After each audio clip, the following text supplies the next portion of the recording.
200 litre üretebilir misiniz? Aynen. Sen 200 hocam kalanı. 200 kilo.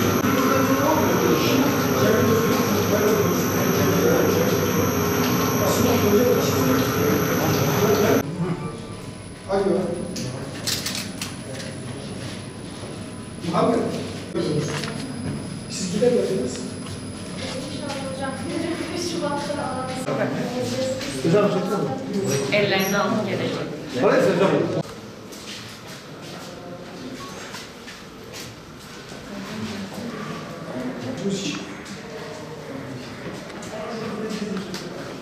Eskiden bu tatil unutuluyor.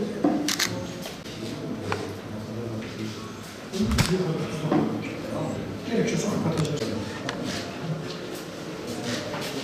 Evet.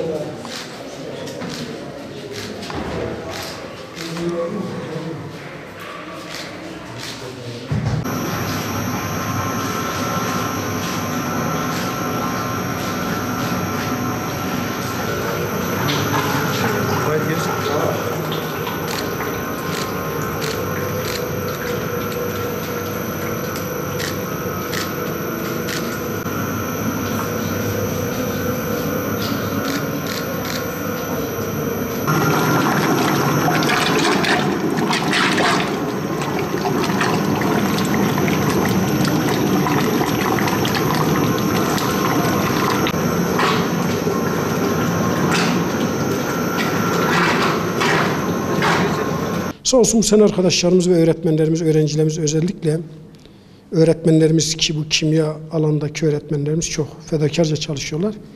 Burada boya atölyemizi kurduk. Günlük istediğimizde 1000 litre yani 1 ton üretim kapasitemiz var. Biz her gün 1 ton tavan boyası üretebiliyoruz. 1 ton plastik üretebiliyoruz. Yağlı boyaya girmedik. Hem talebi az hem onun için her seferinde kazanı yenilememiz lazım. Ama şu anda hem plastik boya hem tavan boyasını çok rahat bir şekilde piyasayla rekabet edebilecek düzeyde üretebiliyoruz. Gördüğünüz gibi buradaki çocuklar çalışıyorlar. Bu ürettikleri boyadan, elde edilen döner sermayeden hem öğretmenlerimiz para kazanıyor, hem çocuklarımız para kazanıyor. Hem ötesi kendi işlerini öğreniyorlar. İleride inşallah kendi alanlarında, kendi sektörlerinde kendi işlerini kurup hem işveren olacaklar hem yanlarında istihdam edilecek elemanları da bulacaklar. Böylelikle ülke istihdamına, ülke ekonomisine katkı sunacaklar. Bizde 732 tane okulumuz var. Bu okullarımızın genelde dış cepheleri giydirilmiş ama iç cephelerinde boya ihtiyacımız has safhada. Yani biz herhalde şu ana kadar üretilen tüm boyayı biz tükettik. Tüketmeye de devam edeceğiz. Zaten normal bizim 24 derslikli bir okulumuzun neredeyse iç cephe boyasına 1 ton gidiyor işte yağlı boyası, etek boyası, tavan boyası her neyse. Yani burada üretilen boyaları biz ilk etapta müşterisi biz şey yapıyoruz. İsteyen her vatandaş parasını yatırdıktan sonra döner sermaye her renkte, her kalınlıkta, her şekilde biz kendisine boya üretimini yapar, kendisine teslim ederiz. Sipariş üzerine boya üretilir yani. Vatandaşlar şu an tabii yeni bir üretim olduğu için halen ancak bizim ihtiyacımızı karşılayabiliyor. Halen biz piyasaya inmedik. Ürettiğimiz piyasanın altındadır. Fiyat olarak biz piyasanın altında üretiyoruz. Yani piyasanın üzerinde değil, piyasanın altındadır. Biz aldığımız için genelde biraz da böyle piyasa muadili bir fiyat veriyoruz. Çünkü burada bir döner sermaye var. Yani piyasada işte bunun litresi 8 liraysa 10 liraysa biz de onu veriyoruz kendilerine. Diyoruz ki çok da fazla aşağı vermeyelim. Ama piyasa normal eğer vatandaşa verdiklerinde ayrı bir fiyat belirleme yetkisi okul idaresindedir. Tabii yıldan yıla değişiyor. Yani bildiğiniz üzere biz yeni okullarımızda genelde etekleri mermer yaptığımız için 120 santim mermer olduğu için üst kısımda kirleniyor. Biraz daha boya ihtiyacımız az oluyor.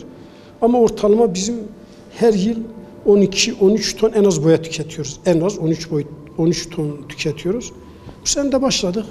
Yapıyoruz. Sadece biz işte bu sezonda boyamıyoruz. Yarı yıl tatilinde de diyelim ki geçen yıl boyalamış ama bu yazın boyamadığımız okullar yarı yılda kirleniyorsa orada da boya ihtiyacımız olduğu için üretimimiz sürekli arz edecek. Mesela 23 ton aldığımız yıllar da var. 28 ton aldığımız yıllar da var. İl genelinde bu rakam biraz daha fazlalaşıyor. Ama yıldan yıla değişiyor. Ortalama 13-15 ton arası en az biz boya ihtiyacımız vardı. Ki bu senede işte yani sıkıştığımızda 10-15 günde tüm ihtiyacımızı karşılayabilecek düzeydeyiz. İran Mektebe Emline, Cemil Özgür Mesleği Lisesi, Mektebe Parvan Çavacı Disamet atölye kadar çekim kirbi doğurda sıvı sabun, kolonya, el dezenfektanı, yüzey dezenfektanı vesaire üretmiştir. İroji sağ olsun hevaleme çaba karşılarına İroji bir mektebeden boya üretmiştik.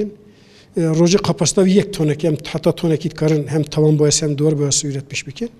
Salı 15 ton, 20 ton, 28 ton, 13 ton ihtiyacı ana göre ihtiyacı hem üretmiştik. Hem veder öğretmene methabettin hem öğrenciye methabettin emeğan para emeğan rapor teşekkür ettim. Boya hem veder üretmiştik. Kumaş piyasaya bistanda %30 hem daha karlıyına yani piyasa se ponta demem hem boya hem 2 ponta mal dikin. Hem perimekote mektebime perikot keve döner sermaye öğretmenci, öğrencici, idarecici istifade dike.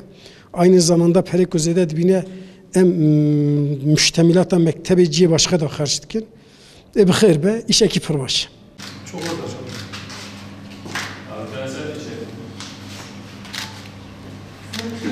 Yeni gelen hocam.